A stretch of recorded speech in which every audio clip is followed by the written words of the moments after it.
keep in mind they're changing my voice. This is my message to the Jews. This is my second time I'm making it. I was very provoked and interrupted and fumed and poisoned the first time, and I'm being fumed right now. It's a story for another day. But when you hear my points, I'm sure you're going to realize that I'm a very logical person.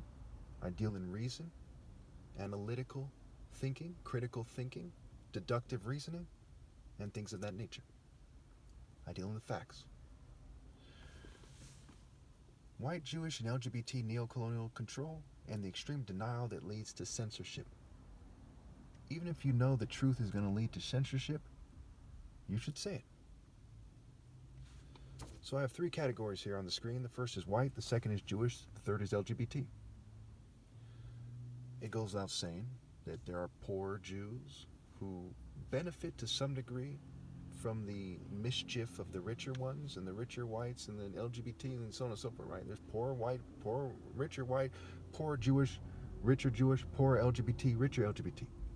I find it laughable that a lot of Jews came on social media, okay, and I'm not racist, I'm a moral supremacist, not a racial supremacist.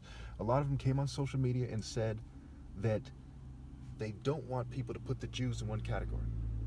Why didn't they say that about the white man? When they said the white man came to America and did this and this, right? Some were Australia, some were in Europe, some were, just along for the ride and they weren't a big fan of it.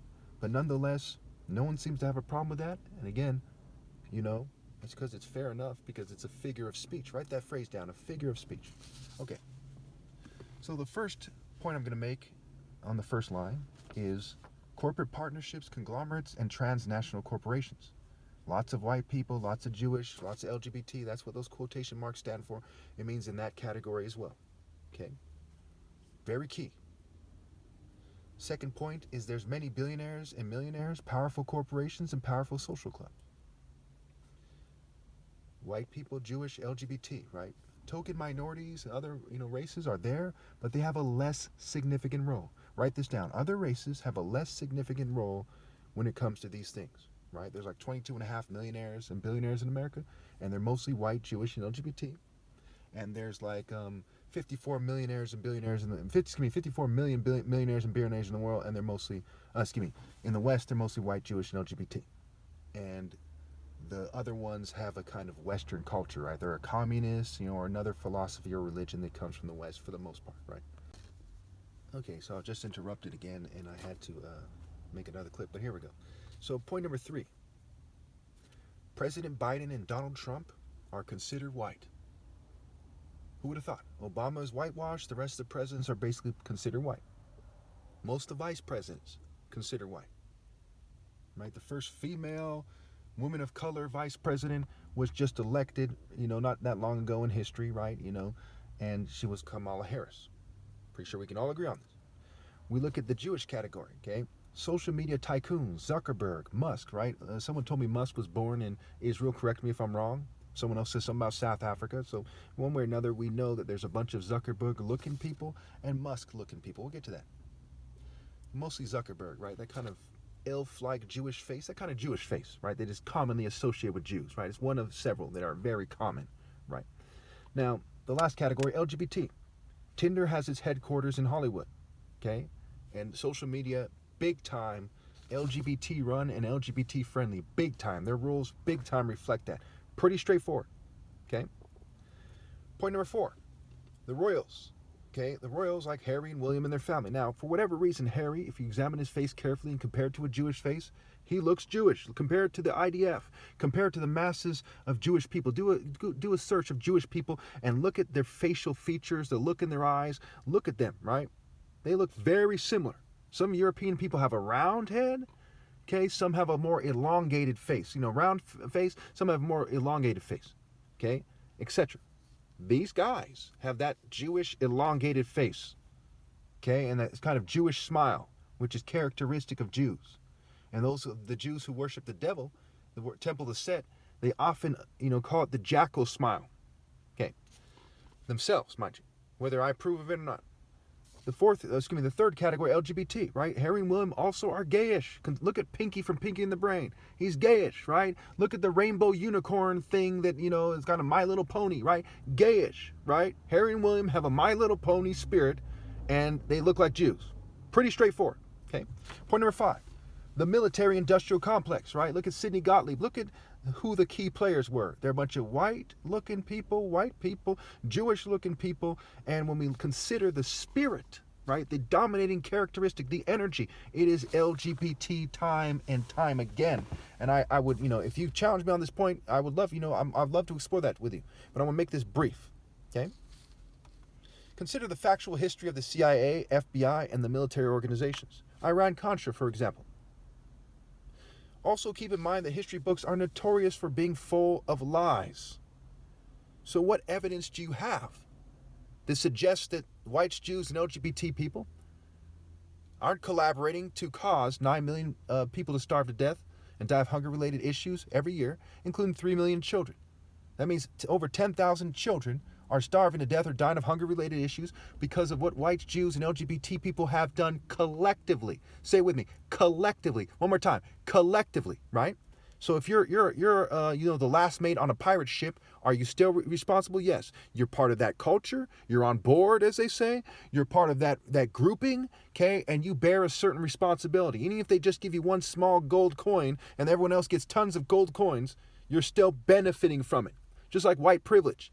Right? It's an invisible package of unearned assets that they share to us to varying degrees. And unless they come together as uncontrolled opposition, say it with me, uncontrolled opposition, then they share in the guilt.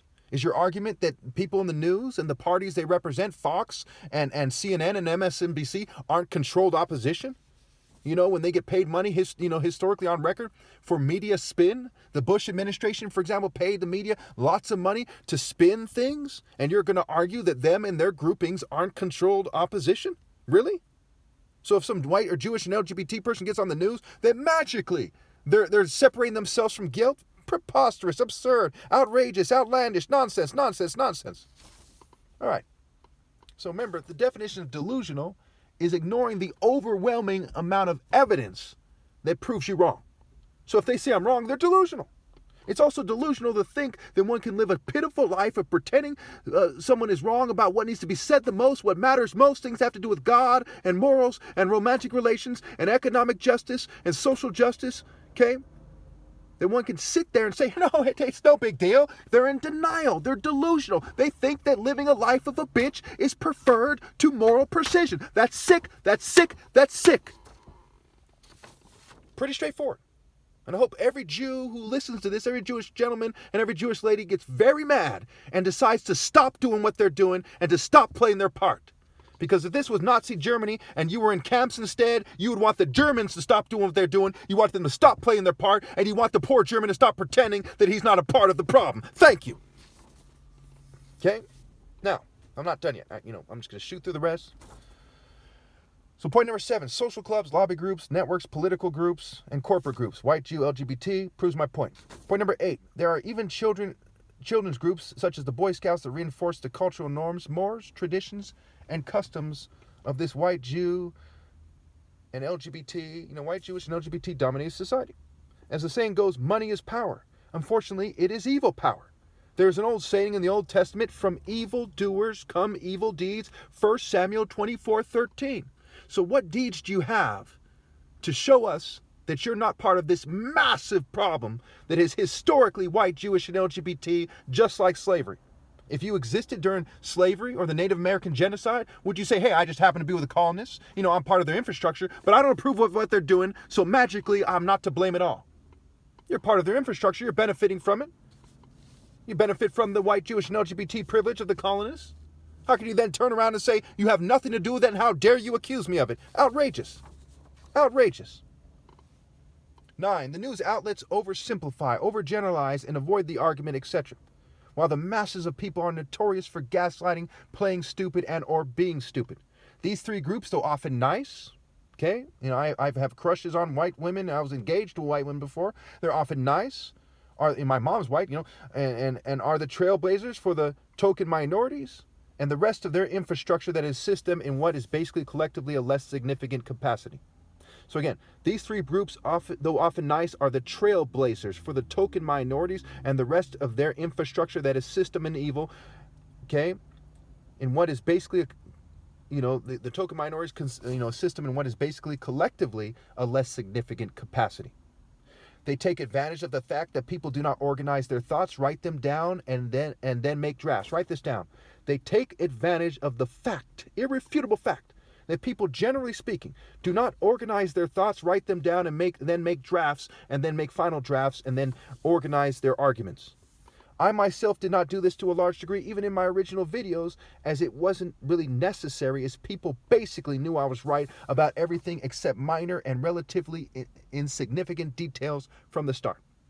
Let us consider that there are around 54 million millionaires and billionaires in the world at this point. 22.5 million of them are in America. How many do you think are white, Jewish, and LGBT or LGBT friendly? Okay, so if I would say, hey, there's a problem coming from white people, and there's tens of millions of them who are rich and oppressive. Okay, should I have to fucking make a list of who they are? Or should I just say it's coming from white people, and you'll make the distinction yourself between the homeless person and the millionaire who's in a corporation, for example? Okay, and of course you'll assign guilt according to their deeds. Just because someone's homeless doesn't mean they're not guilty. How many of them play key parts in influencing corporations, the government, religion, college frats and sororities, sex cults, internet trolls, and people who are guerrilla marketing on the internet and more? Thank you.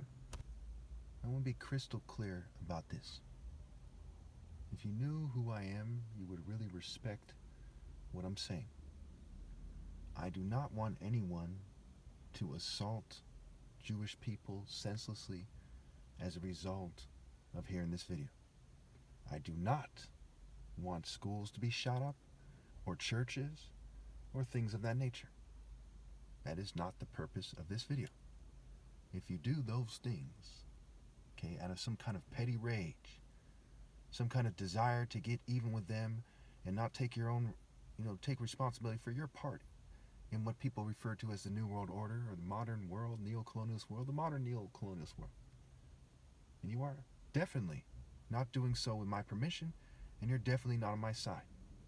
If you want to rally to me and in a peaceful way protest the unfairness of society, the injustice, the lack of a sound war on poverty plan, the lack of the appropriate use of government funds, then we can be on the same page.